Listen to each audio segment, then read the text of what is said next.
After after the presentation, we can have a discussion. Okay. Students I invited here are, Ashton. Ashton is my final year project student interested in also in multi-agent system. Dia will be working at UDELF later, yeah. UDELF in August. You are also going to work on multi-agent system.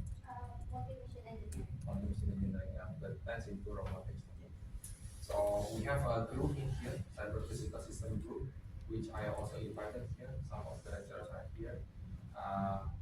I hope that Pak Iman's presentation can give a broader perspective about the multi-agent system.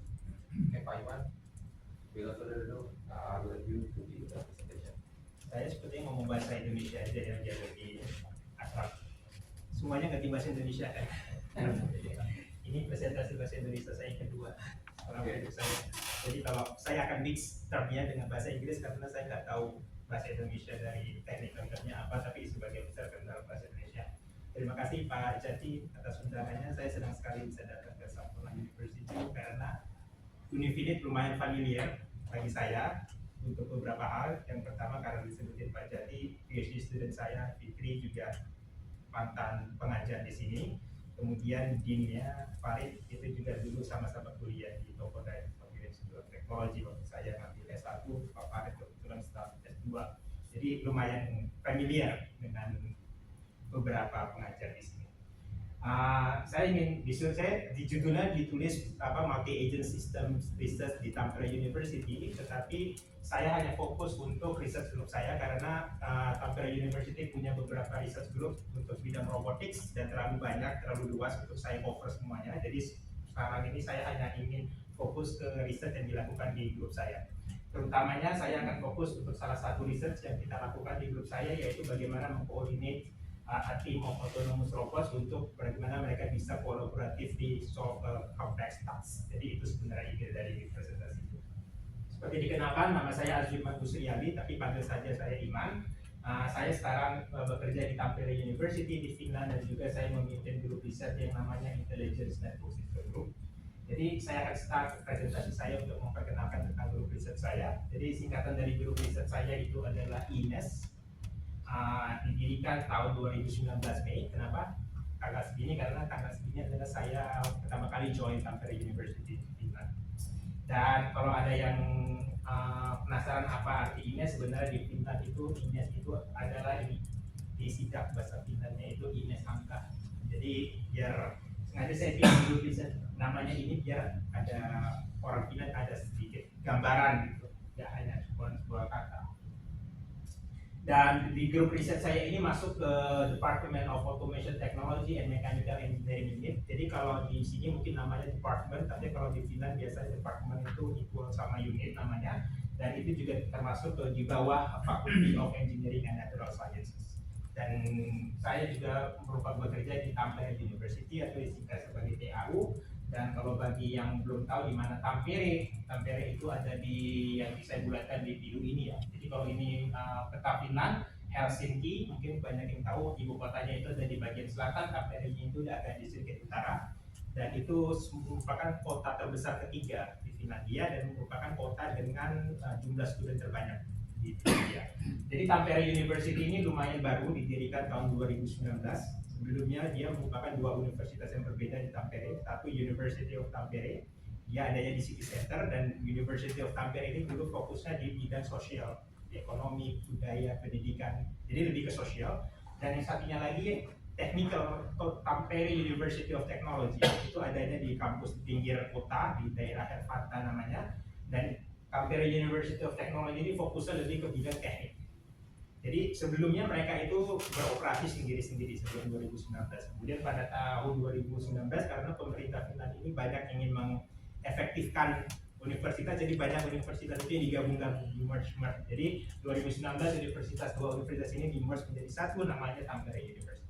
Jadi itu dan grup saya namanya INES, dan sekarang untuk saat ini dia punya 4 anggota. Satu anggota adalah satu orang postdoc yang baru saja mulai bulan ini, dan 3 orang doctoral researcher. Dan 3 orang doctoral researcher ini, 1 orang Finland, satu orang dari Iran, dan satu lagi adalah orang Indonesia, yaitu Muhammad Fikri yang baru mulai 2022 yang lalu.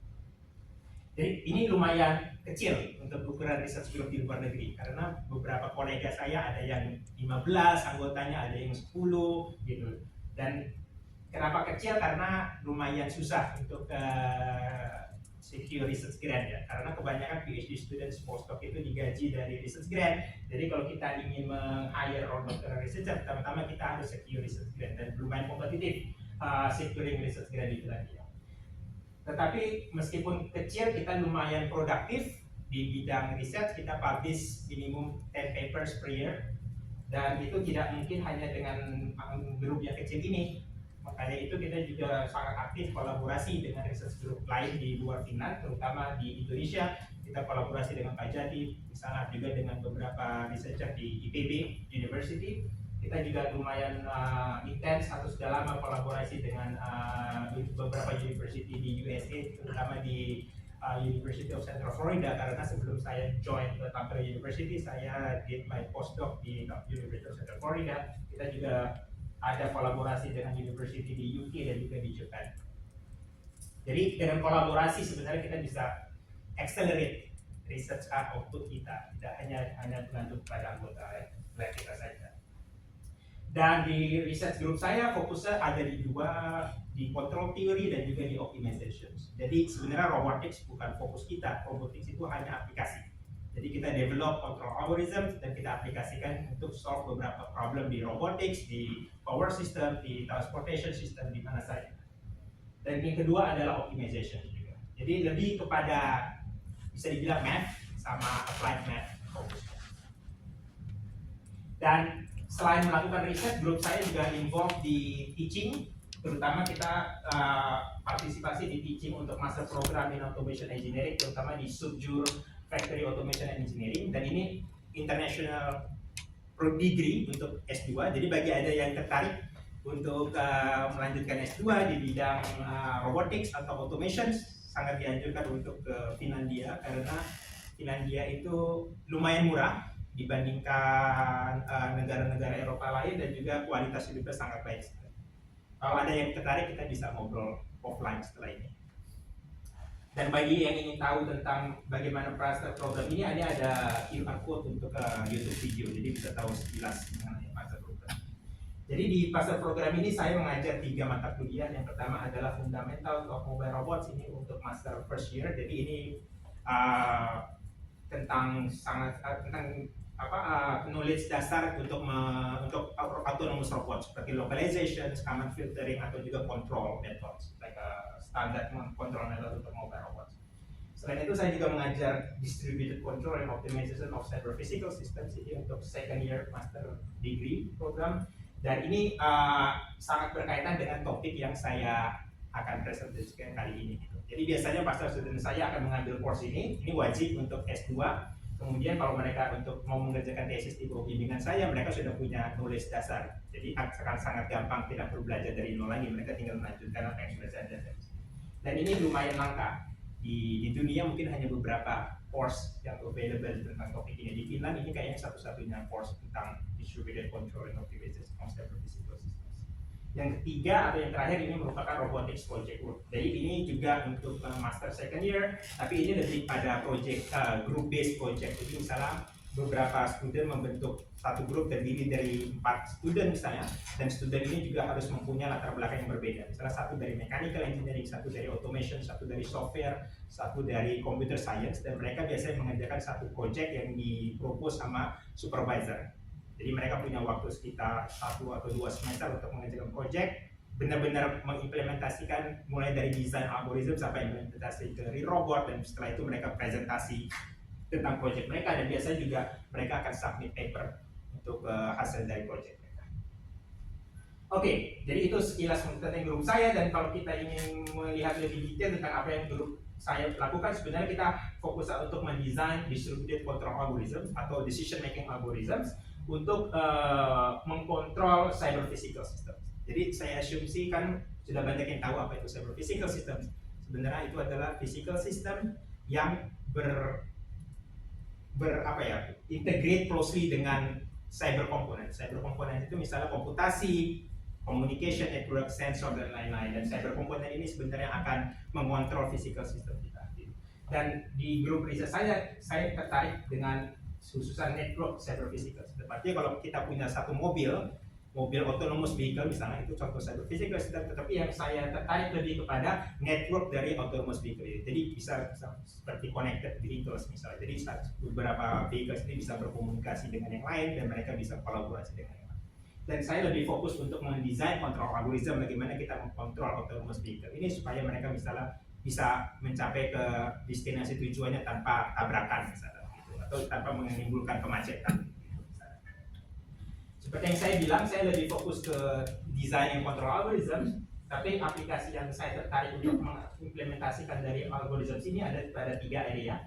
Yang pertama smart mobility, seperti misalnya platooning atau autonomous vehicle. Yang kedua adalah power system atau smart grid. Yang ketiga yang akan saya bicarakan di sini adalah robotic network. Tapi tentu saja ide dari kontrol algoritma ini bisa diaplikasikan pada 3 aplikasi area yang berbeda.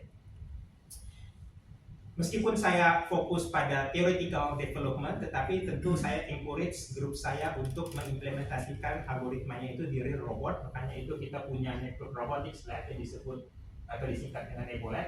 Jadi ini adalah gambaran di dalam lab saya. Lumayan kecil, satu ruangan ini seperti labnya. Dan itu terdiri dari ground mobile robots, ini turtle bot yang standar untuk mobile ground robots, dan ini crazy fly seperti small drones sangat. Jadi ukuran drones itu sebesar telapak tangan ini. Jadi kita punya 10 drone dan kita punya 6 turtle bot. Jadi idenya adalah setelah student itu mendevelop control algorithm, dia pertama memverifikasi control algorithm itu di dalam simulasi, kemudian dia akan mengimplementasikan di eksperimen.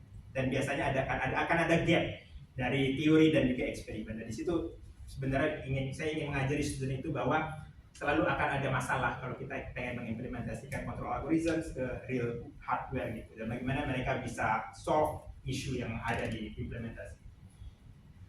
Kalau ada yang tertarik bisa dilihat di link ini tentang detail dari lab ini. Oke. Dan kalau kita ngomong secara garis besar riset yang ada di grup saya bisa membaginya ke dalam 3 research thrust. Yang pertama itu adalah tentang bagaimana mendesain cooperative control algorithm. Saya akan menjelaskan lebih detail tentang topik ini pada hari ini. Jadi saya akan skip di topik 1. Selain topik ini kita juga ada desain tentang ini pure mathematics, yaitu bagaimana kita mendesain algoritma untuk solve optimization problem. Dan yang khususnya kita lebih fokus ke discrete optimization problem. Jadi apa discrete optimization problem? Itu adalah optimization problem yang decision variable itu discrete. Artinya cuma 0, 1, 2, ada atau tidak ada, itu discrete ya. Kenapa kita penting atau kita tertarik untuk solve discrete optimization problem? Karena sebenarnya ada banyak masalah di robotics itu yang memerlukan solusi atau kita memerlukan untuk solve discrete optimization problem. Misalnya untuk network topology optimization. Jadi misalnya ini kita punya UAV-nya bisa saling berkomunikasi dengan yang lain, dan masalahnya sekarang kita ingin bertanya, misalnya UAV ini dia harus ngomong ke UAV yang mana? Nah ini discrete optimization problem, karena kita ingin meminimumkan jumlah communication links yang ada di swarm kita. Karena kalau we have minimum communication links, artinya kita juga meminimumkan cost untuk komunikasi, kan juga mereduce kemungkinan bisa terjadi collision kan antara signalnya. Nah ini termasuk network topology optimization. Atau misalnya kita punya task allocation of robotic network. Misalnya kita punya robotnya punya heterogeneous capabilities. Misalnya robot ini dia punya arm, robot ini dia punya sensor, dan kita punya satu task atau beberapa task. Dan bagaimana kita mengalokasikan robot mana yang harus mengerjakan task yang mana. Ini juga discrete optimization problem. Atau misalnya juga multi-agent freight funding atau pick-up delivery. Misalnya dalam pelabuhan kita punya beberapa straddler carrier here. Jadi straddler carrier misalnya harus pick up kontainer, kemudian kontainer harus dibawa ke poin yang mana gitu. Nah itu juga discrete optimization problem karena kita harus menentukan kontainernya itu harus melalui path yang mana. Semuanya ini discrete optimization problem yang banyak ditemui di robotics. Dan saya ingin men-solve discrete optimization ini secara efisien.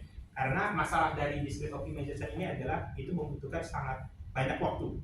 Misalnya untuk yang small scale problem bisa di-solve misalnya untuk 3 hari. Tapi kita pengen untuk robotics karena kita perlu real time decision making kan, makanya itu kita perlu solve discrete optimizer itu misalnya dalam millisecond.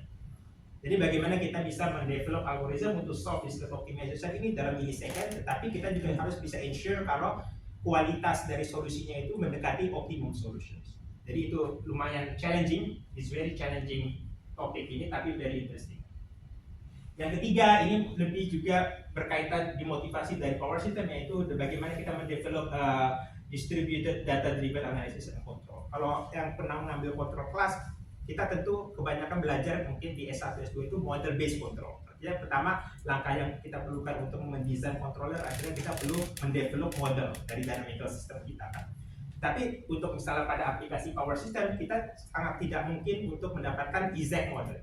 Bisa dibayangkan bagaimana kalau kita punya in the future kita punya smart grid di mana power plant yang besar-besar itu diganti dengan photovoltaic, wind turbine, battery, electric vehicles, tentu akan susah untuk mendapatkan exact modelnya kan, karena mungkin wind turbine mempunyai parameter yang berbeda, punya di produce oleh maker yang berbeda, jadi akan sangat susah untuk mendapatkan exact model. Jadi intinya dari data driven analysis itu bagaimana kita menggunakan measurements, data yang kita dapat dari hasil pengukuran, dan kita gunakan data ini tanpa harus mengidentifikasi model dari sistem kita, tapi kita langsung desain controller dari sistem kita. Jadi itu intinya dari distributed data driven analysis and control. Jadi ini adalah 3 research task yang saya kerjakan di grup saya, dan untuk hari ini saya akan fokus pada trust yang pertama. Jadi lumayan banyak trust atau riset topik yang ada di trust yang pertama, tapi saya akan hanya ambil 3 topik saja. Yang pertama adalah bagaimana kita mengkoordinasikan multi-robot system, di mana multi-robot system harus mengerjakan task yang task itu mempunyai banyak kontrol objektif. Dan mereka harus melakukannya itu di unknown environment. Artinya mungkin ada static obstacle, ada dynamic obstacle, tapi dia tidak tahu di mana static obstacle dan di mana dynamic obstacle.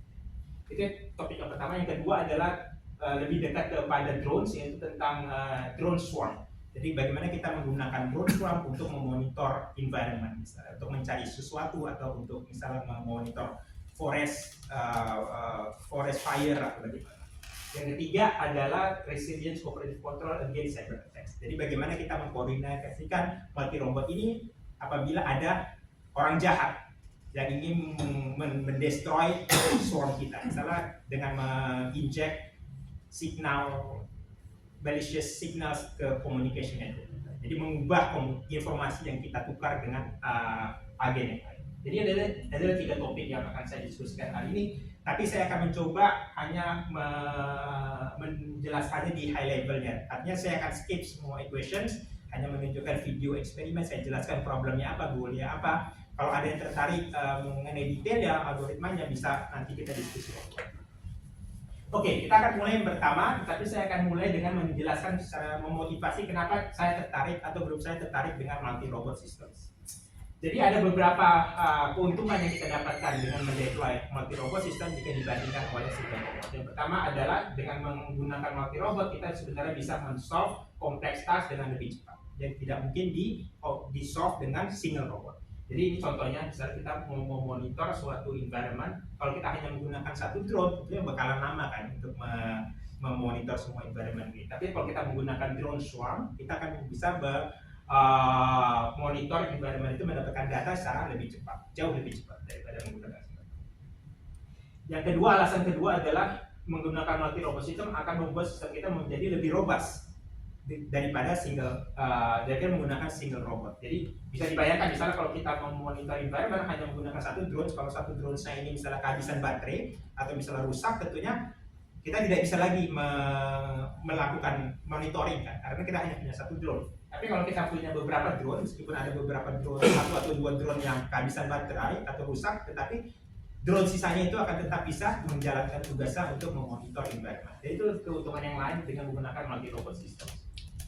Yang ketiga adalah flexibility to combine robots with different capabilities. Jadi misalnya ini contohnya kita punya dalam agriculture application, kita punya traktor, kita punya harvesters ya. Traktor dan harvesters ini kan mempunyai kemampuan yang berbeda, mempunyai tugas yang berbeda. Tentu kita bisa membuat super robot kan, satu robot dengan beberapa banyak capability, tapi ini mungkin akan lebih mahal atau akan lebih susah membuatnya dan juga tidak robust. Tapi kalau kita bisa mengcombine beberapa robot dengan kemampuan yang berbeda, tentu kita akan lebih fleksibel gitu. Karena kita tidak perlu membangun satu robot dengan kemampuan yang sangat super gitu. Jadi ini ada 3 alasan kenapa saya tertarik dengan multi robot system. Dan tentu saja ini lumayan bagus, tapi sulit untuk diwujudkan. Dan salah satu tantangannya itu adalah bagaimana kita bisa mengkoordinasikan robot-robot ini supaya mereka bisa bekerja sama untuk accomplish a given task. Jadi itu merupakan salah satu challenging untuk control system design untuk multi robot system. Dan kalau kita berbicara secara high level, bagaimana kalau kita misalnya diberikan multi robot system, oke? Saya diberikan tugas untuk bagaimana kita mengkontrol multi robot system. Tentunya ada beberapa pilihan yang mungkin kita bisa terapkan.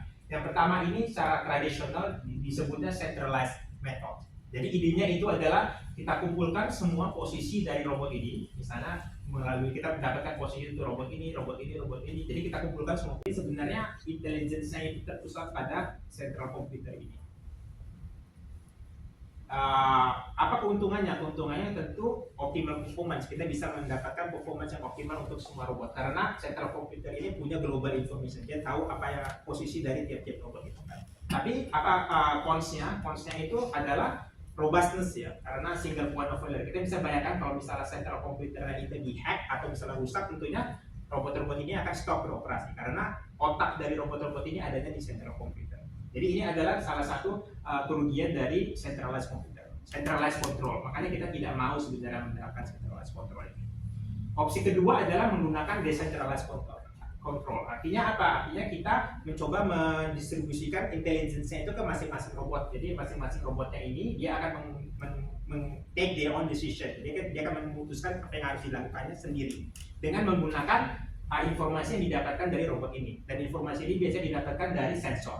Misalnya robot ini ada LiDAR, ada kamera, jadi menggunakan LiDAR atau kamera ini dia akan mengobservasi apa yang terjadi di sekitarnya. Menggunakan informasi ini dia akan menentukan apa yang harus dia lakukan next-nya untuk solve the task.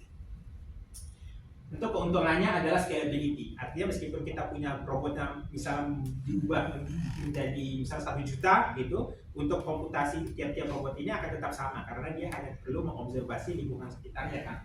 Tapi tentunya cons-nya salah satunya adalah performance-nya akan degradasi karena instead of having global information, tiap-tiap robot ini hanya punya local information. Dan juga karena dia hanya bergantung pada informasi dari sensornya, tentunya informasi yang didapat itu akan lebih terbatas. Karena kalau kita ingin mendapatkan informasi yang lebih banyak, tentu kita harus menginstall banyak sensor kan, jenis sensor di robot-robot ini.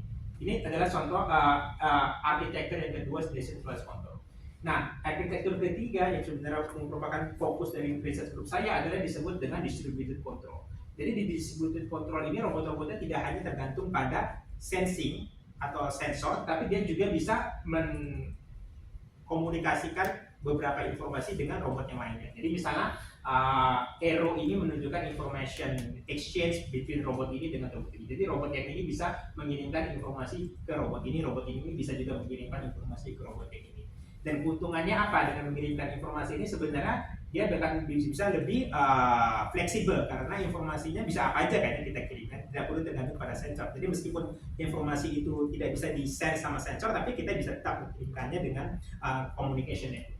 Challenge-nya apa? Challenge-nya adalah misalnya imperfect communication karena misalnya informasi yang didapatkan ini bisa misalnya ada delay, jadi informasinya akan terlambat sampai, atau misalnya informasinya bisa juga hilang, paket loss misalnya. Atau misalnya lebih parah lagi adalah cyber attack, informasi ini bisa diubah oleh penjahat misalnya. Jadi misalnya saya mengirim informasi 10, nilai 10, tapi diubah penjahat jadi nilainya 20. Tentunya karena informasi ini kita gunakan atau robot ini gunakan untuk take their own decision, tentunya kalau informasi yang salah, action-nya juga bisa salah kan. Nah ini merupakan challenges dari distributed control. Jadi untuk fokus kali ini kita akan fokus pada distributed control. Tapi sebelum itu saya akan menjelaskan sedikit tentang decentralized control. Jadi ini contoh decentralized control. Ini salah satu riset dari PhD student saya. Jadi misalnya kita punya 3 robot di sini, robot merah, robot hijau, dan robot biru. Jadi tugasnya adalah robot biru ini harus pergi dari initial position ke sini, ke bintang yang warna biru, dan robot hijau ini juga harus pergi ke bintang yang hijau ini, dan robot merah harus pergi ke bintang yang merah ini.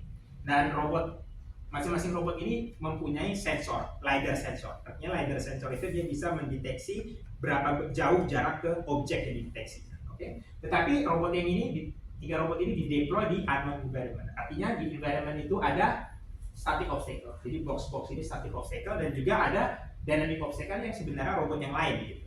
Jadi robot merah ini juga harus menghindari robot biru dan robot hijau. Cuman robot-robot ini tidak tahu di mana obstacle-nya, seberapa banyak obstacle-nya, seberapa besar obstacle. Jadi tugas robot-robot ini adalah dia harus belajar, learn how to detect the obstacle, how to navigate safely to their destinations. Gitu. Dan bagaimana kita nge-solve ini? Jadi doktoral researcher saya dia nge-propose bagaimana kita meng-combine control theory dengan machine learning. Jadi control theory itu bagus karena dia bisa menggaranti safety. Kita bisa tahu kalau kita desain controller, kita bisa kasih tahu kalau dengan controller ini kita akan ensure 100% robotnya tidak akan tabrakan. Tetapi untuk meng-ensure itu kita butuh model dari environment-nya. Artinya kita belum tahu di mana posisi obstacle-nya, di mana posisi dynamic obstacle. Tapi masalahnya kita kan tidak tahu kan. Jadi kita tidak tahu model dari environment-nya. Dan ide dari dokter researcher ini adalah menggabungkan machine learning dengan control theory. Jadi kita menggunakan machine learning, lebih tepatnya Gaussian process, untuk belajar, untuk learn how about the obstacle, about the unsafe area in the environment, dan kita gunakan itu dengan combine control theory untuk guarantee bahwa robotnya akan safely navigate di unknown environment ini. Jadi saya akan hanya menunjukkan video eksperimennya. Di sini saya coba tunjukkan dengan video yang di YouTube. Jadi di sini kita lihat masing-masing robotnya akan mencoba untuk pergi ke destinasi mereka sendiri tanpa bertabrakan dengan robot yang lain.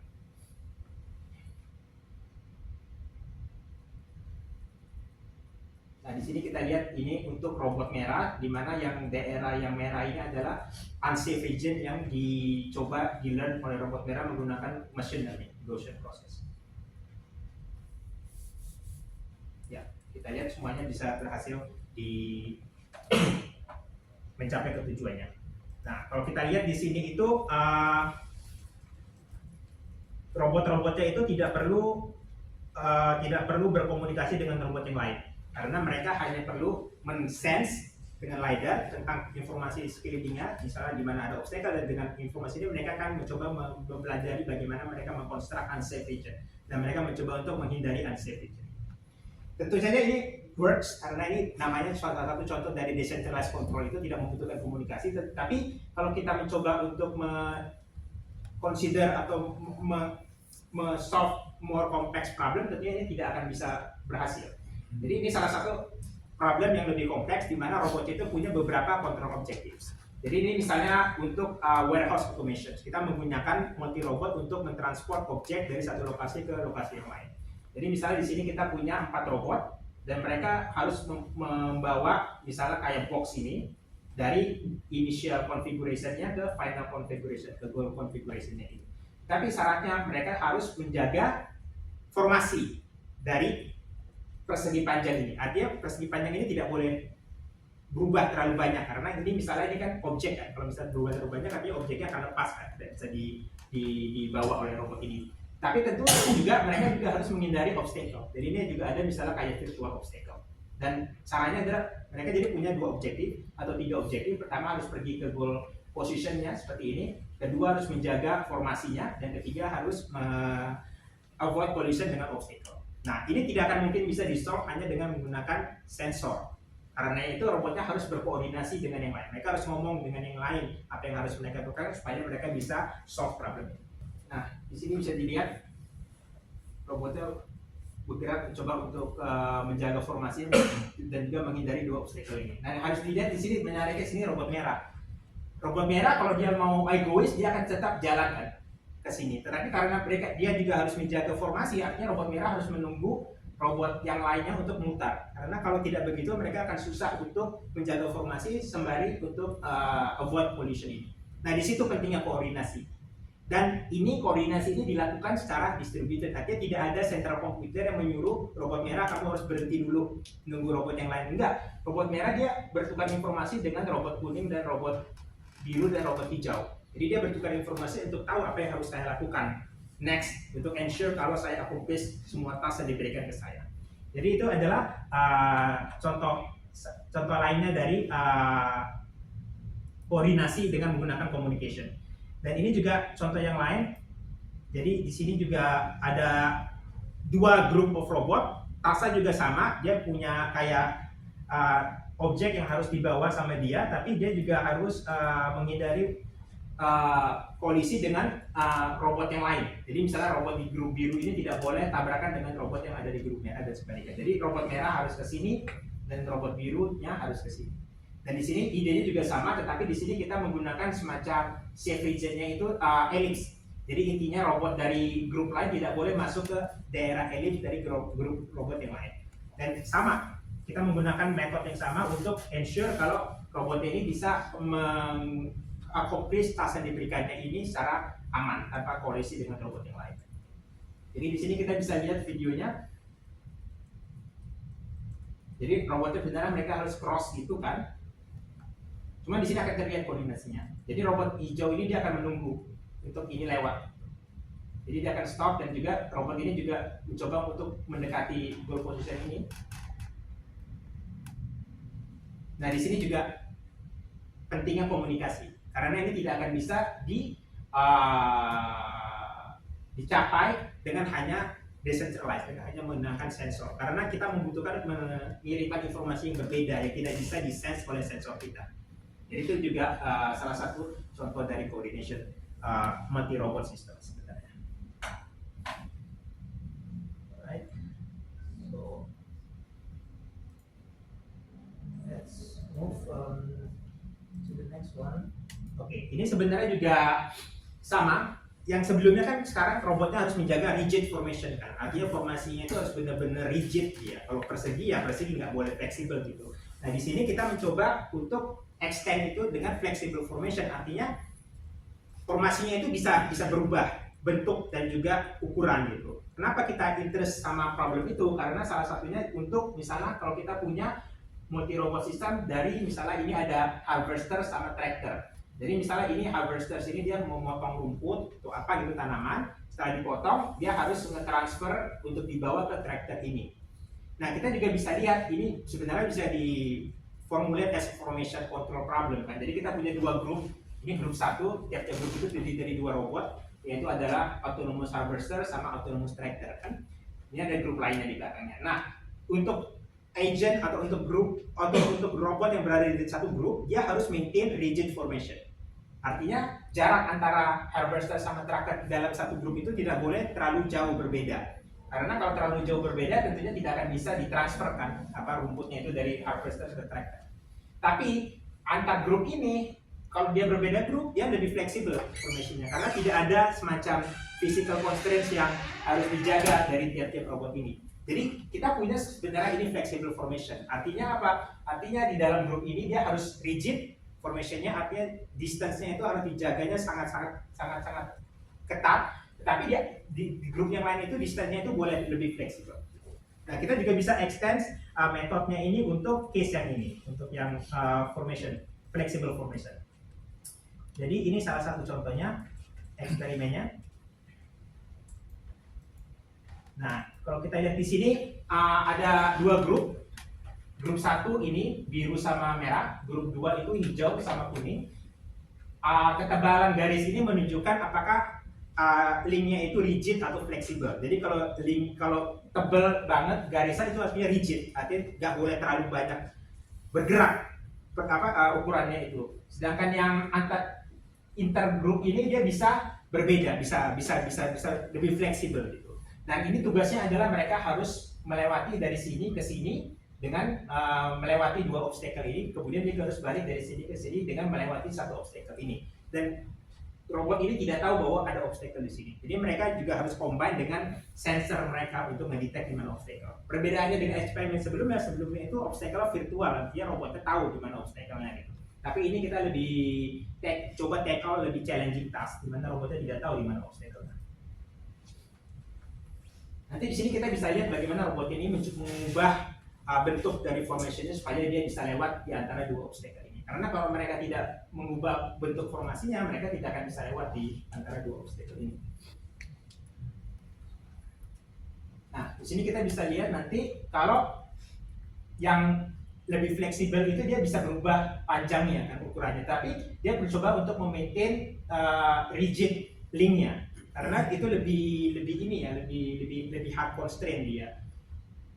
Nah begitu dia sudah selesai melewati obstacle, dia akan mencoba untuk kembali ke bentuk formasi yang semula. Kemudian ini juga ada case yang kedua, jadi dia setelah dari sini harus lewat ke sini. Nah, di sini dia juga harus mengubah bentuk formasinya seperti ini biar dia bisa lewat di antara obstacle ini. Dan lagi-lagi ini tidak ada central computer, artinya tidak ada central computer yang memberitahu tiap robot dia harus ngapain.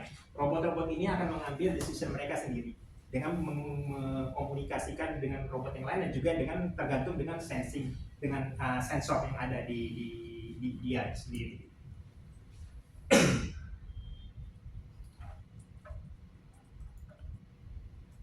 Oke, ini sudah selesai. Nah ini yang baru. Jadi kalau yang sebelumnya itu kan kita kalau dilihat kan ini tidak ada constraint di orientasinya. Jadi robotnya bisa mengubah orientasinya sekehendak dia. Kita cuma punya constraint itu di distance-nya. Jadi distance-nya itu nggak boleh berubah, tapi orientasi robotnya boleh berubah. Tapi kan ini nggak terlalu make sense kan. Kalau misalnya kita memikirkan, misalnya saya ingin membawa kursi dengan 2 orang, saya nggak bisa sembarangan mengubah orientasi saya kan. Saya harus tetap orientasinya harus sama gitu. Kalau tidak, kursi tidak akan mungkin saya bawa. Nah ini recent work dari master student saya, di mana kita extend untuk lebih consider practical case seperti ini. Jadi di sini ada 2 robot. Kalau dilihat di sini robotnya berusaha untuk menjaga relatif orientasi. Jadi dia berusaha untuk menjaga distance, menjaga relatif orientasi untuk menghindari obstacle sementara agar dia bisa pergi ke final destination. Dan ini juga sama, idenya sama. Semua yang saya tunjukin ini ingredientnya sama, kontrol metodenya sama, tapi kita bisa sedikit tweak kontrol metodenya untuk nge-solve beberapa skenario yang berbeda.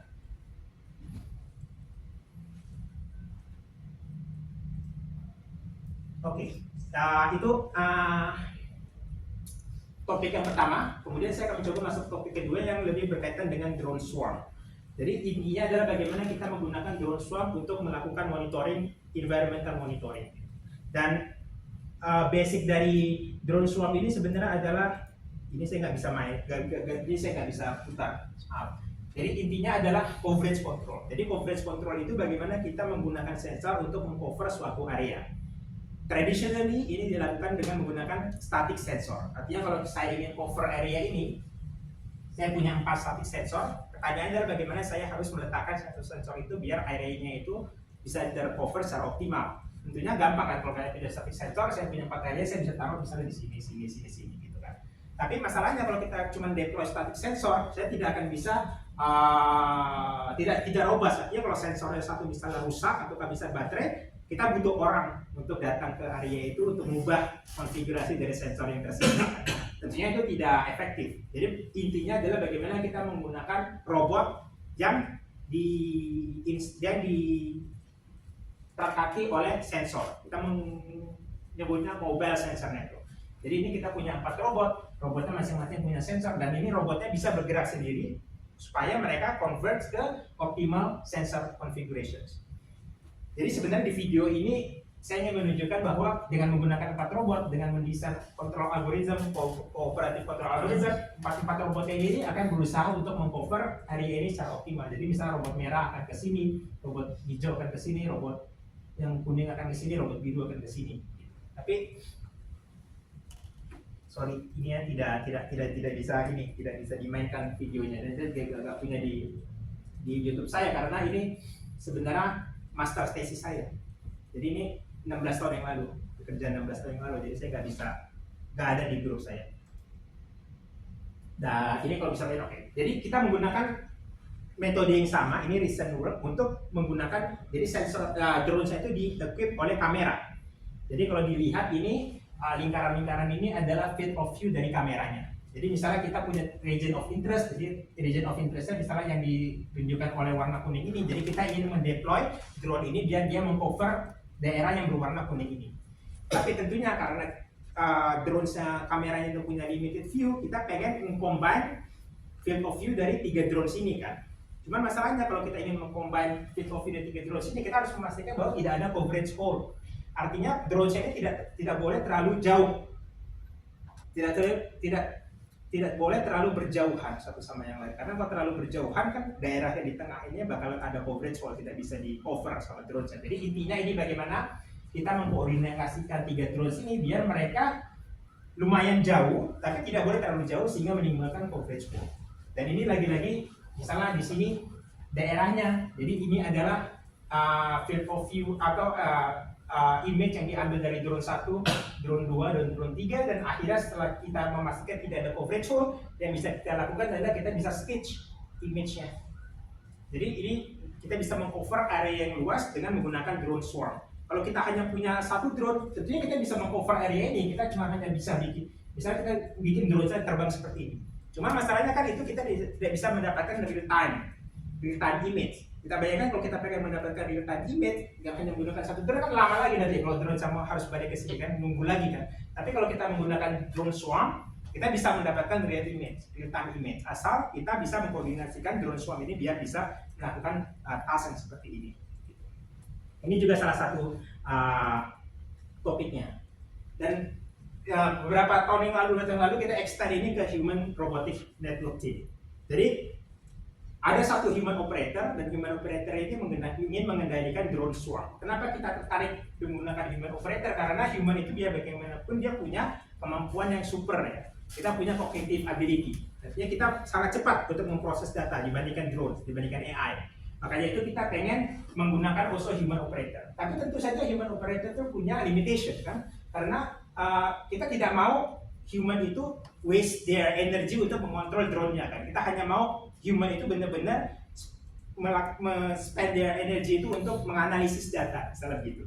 Tentu sekarang masalahnya itu karena human performance itu bakalan decrease kalau workload-nya increase.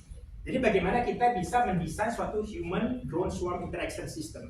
Jadi bagaimana human itu bisa mengontrol drone swarm ini secara minimum energy as possible, membutuhkan seminimum effort as possible untuk humannya, supaya dia bisa spend energinya itu untuk melakukan hal-hal yang lebih bagus lah, lebih berat, lebih kualitas lah gitu.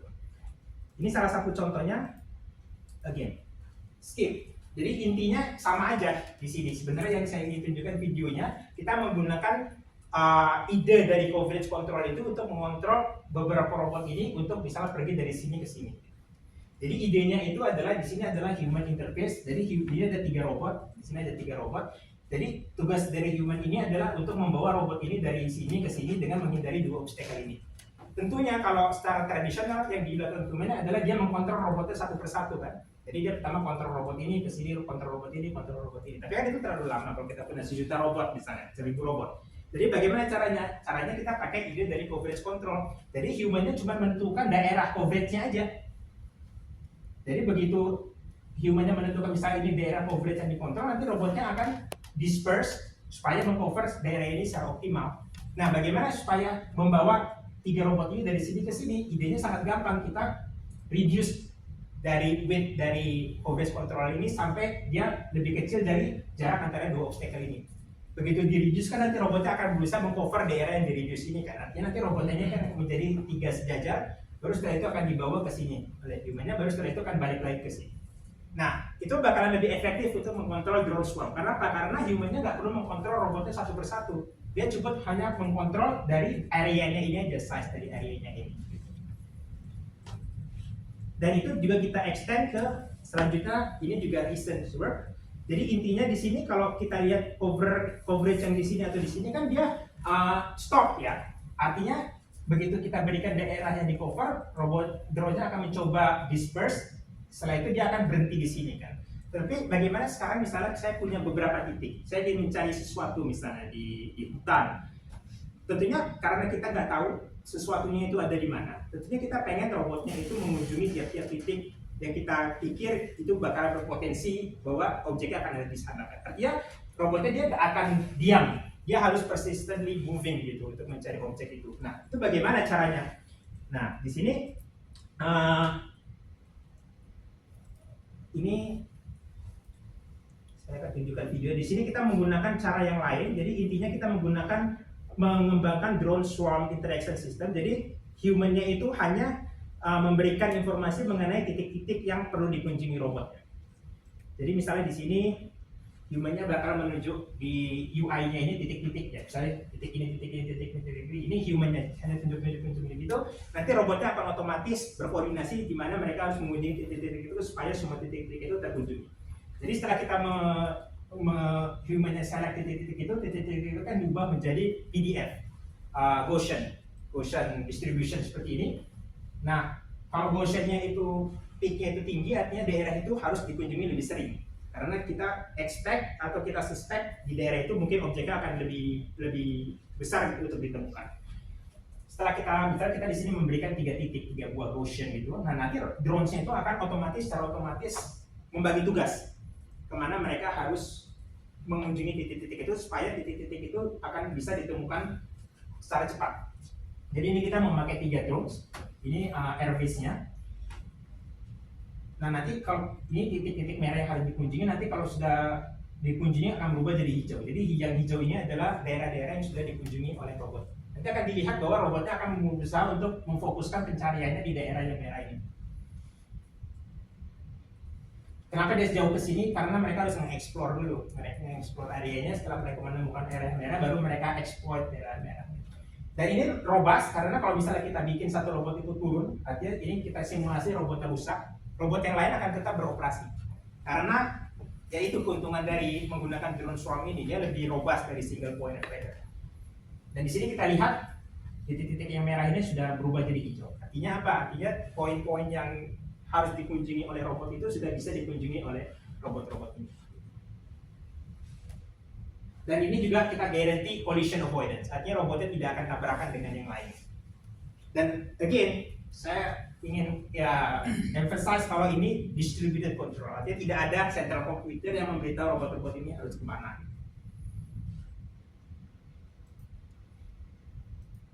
Nah ini sebenarnya intinya, jadi di sini density yang merah ini ada titik-titik poin yang kira-kira besar kemungkinan objeknya ditemukan. Dan yang biru ini sebenarnya adalah berapa sering robotnya melewati titik-titik itu. Jadi kalau birunya itu gelap, artinya robotnya bakalan sering lewat di titik itu. Dan kalau kita lihat kan hampir sama, yang merah sama yang biru kan. Artinya apa? Artinya robotnya itu bakalan sering mengunjungi titik-titik yang merah ini. Jadi intinya itu, kita mencoba minimize design method itu, kita mencoba minimize perbedaan dari original probability density function yang diberikan oleh human dengan spatial statistik dari trajectory robotnya itu. Jadi ini harus nol supaya kita bisa ensure kalau robotnya bakalan sering mengunjungi titik-titik. Oke, tinggal satu topik lagi, saya akan selesaikan dalam 5 menit. Jadi yang ketiga adalah topiknya tentang resilience cooperative control. Nah kita tahu kalau sekarang setelah hasil dari yang kita lihat itu, komunikasi itu sangat sentral kan, karena dia fasilitasi robotnya itu berkomunikasi dengan satu yang lain. Tapi masalahnya adalah in practice communication network itu sering vulnerable dari cyber attacks. Artinya bakalan ada sering security issue yang memungkinkan bahwa penjahat itu bisa intercept komunikasi yang terjadi di antara robot-robot kita. Dan cyber attack itu bisa misalnya memanipulasi data integrity, artinya datanya itu bakalan ditukar gitu. Atau data availability, artinya communication-nya itu linknya akan di-cut, artinya kita tidak bisa menerima informasi ataupun confidentiality.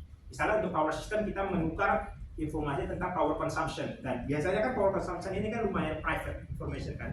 Artinya bisa aja nanti ada eavesdropper, dia bisa mempelajari berapa power consumption yang ada di apartemen-apartemen, jadi bisa violate privacy gitu. Nah, contohnya ini contohnya di beberapa tahun yang lalu, jadi ada eksperimen di Amerika, dia mencoba menghack wifi communication di mobil. Dengan dihacknya dia mencoba mengkontrol mobil itu sehingga tidak terjadi kecelakaan seperti ini.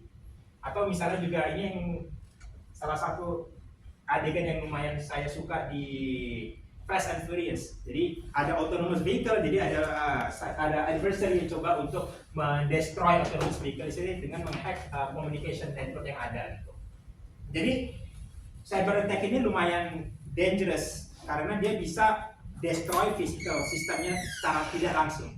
Gitu. Jadi tanpa harus berada di site-nya itu, dia bisa ngedestroy stability dari sistem kita dengan hanya menghack dari jauh gitu communication network-nya. Tetapi sayangnya meskipun banyak ada riset di bidang cyber security, tetapi itu tidak cukup untuk ensure security dari cyber physical system. Karena kebanyakan riset dari dari cyber security itu hanya fokus di information-nya saja. Dia tidak melihat bagaimana impact dari information security itu ke physical system gitu. Dan yang kedua, karena kita consider cyber physical system, artinya sistem kita itu punya inersia. Kalau komputer mungkin aman ya, kita lihat komputer kita misalnya dihack, kita cukup matikan saja. Tapi kalau kita lihat misalnya power system atau pesawat terbang, kalau kita matikan kan artinya bakalan jatuh kan, bakalan kecelakaan. Artinya kita tidak bisa sembarangan mematikan physical system itu saja gitu. Dan juga salah satu challenge yang lain adalah real time decision making. Artinya kita perlu solusi yang cepat. Karena untuk misalnya autonomous vehicle, mereka perlu mengambil keputusan dalam millisecond gitu. Sedangkan solusi yang ada itu misalnya kayak encryption itu membutuhkan waktu yang lama untuk menerapkannya. Jadi di grup saya kita mencoba untuk mendesain yang disebut resilient cooperative control. Bagaimana kita bisa mendesain cooperative control yang resilient terhadap cyber attacks. Benefitnya adalah kita bisa implementasikan secara real time, tidak tergantung pada hardware. Artinya kita bisa menggunakan communication network yang sudah ada, tetapi dengan menerapkan resilient cooperative control algorithm. Lebih murah solusinya.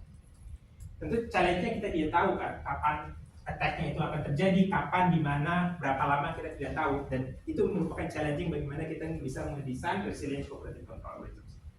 Saya hanya memberikan 2 contoh.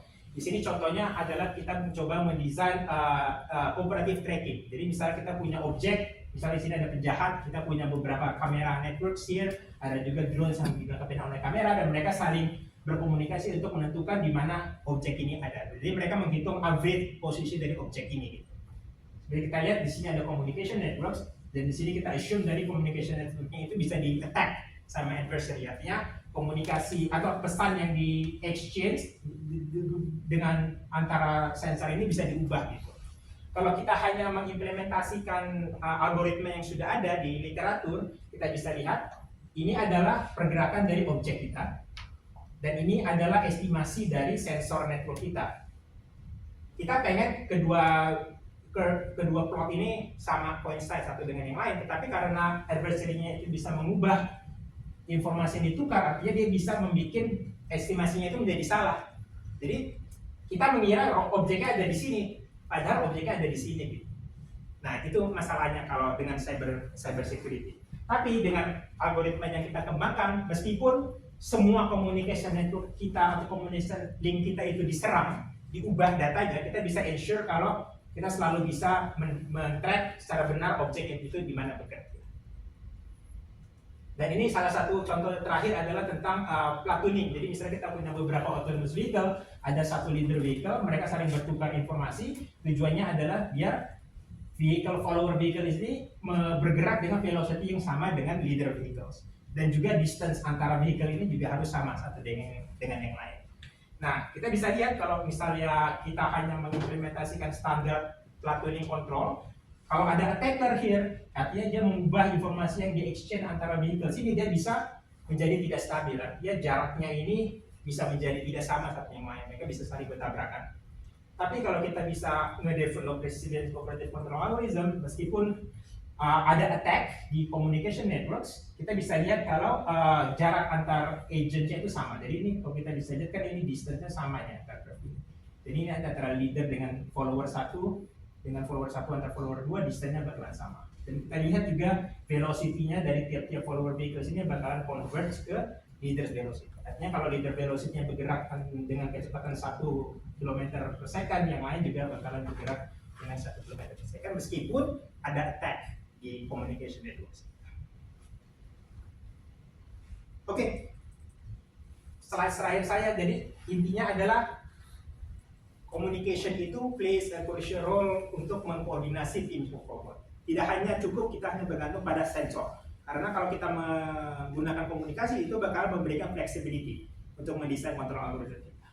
Dan juga distributed control itu merupakan salah satu key enabler untuk kita bagaimana mendevelop robust and resilient team of autonomous robots. Jadi tentu kita bisa lihat di sini bagaimana keuntungan dari distributed control itu bila dibandingkan decentralized control ataupun centralized. Oke, itu saja dari saya. Mohon maaf kalau kelamaan. Kalau ada yang tertarik dengan detailnya, bisa baca paper yang ada di website grup saya. Juga beberapa code simulasi eksperimen juga ada di GitHub grup saya. YouTube video yang tadi saya tunjukkan juga bisa diakses di YouTube grup saya. Kalau ada pertanyaan, bisa ditanya offline atau kirim saja email ke email saya. Ya, terima kasih atas waktunya.